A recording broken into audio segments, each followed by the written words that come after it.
Hi everyone, আশা করি সবাই ভালো আছো। তো আজকে আমি তোমাদের সাথে শেয়ার করছি একটা অলমোস্ট অয়েল ফ্রি চিকেনের রেসিপি। কারণ এই গরমে আমাদের সকলেরই প্রাণ ওষ্ঠাগত, তাই ভাবলাম একটু হালকা রান্না করা যাক। তো প্রথমে চিকেনটাকে আদা, রসুন, কাঁচা লঙ্কা এবং টক দই একসাথে ব্লেন্ড করে নিয়ে চিকেনটাকে মাখিয়ে রেখেছি। তার মধ্যে দিয়েছি একটু লেমন জেস্ট, গন্ধরাজ লেবুর খোসাটা গ্রেট করে দিলে ভালো হয়, এবং যেহেতু এটা পেপার চিকেন তাই অনেকটা পরিমাণ ব্ল্যাক পেপার মানে গোলমরিচের গুঁড়ো দিয়েছি। তারপর খুব সামান্য তেলে আমি ফোড়ন দিলাম লবঙ্গ আর গোটা গোলমরিচ। এবার যারা তোমরা ননস্টিকে বানাবে তারা কিন্তু একদম তেল ছাড়াও জিনিসটা করতে পারো। তারপর দেখলেই আমি কি কি দিলাম, পেঁয়াজ কুচি দিলাম, তারপর মশলা মাখানো মাংসটা দিলাম, মাংসটা দিয়ে অল্প নুন এবং মিষ্টি দিয়ে কষিয়ে একটু জল দিলাম।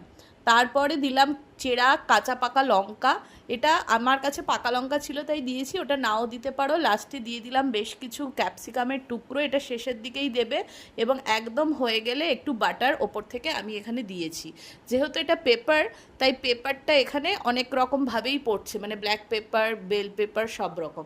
লাস্টে একটু লেবুর রস দিয়ে আমি এটা ফ্রাইড রাইসের সাথে সার্ভ করেছি। তোমরা লাস্টে দেখতেই পাচ্ছ লুকটা কীরকম হয়েছে। এটা অলমোস্ট তেল ছাড়া হলেও খেয়ে কিন্তু একদমই কিছু খেয়ে বোঝা যায় না এটাতে তেল নেই। যদি ভিডিওটা ভালো লাগে তাহলে সাবস্ক্রাইব করে দিও।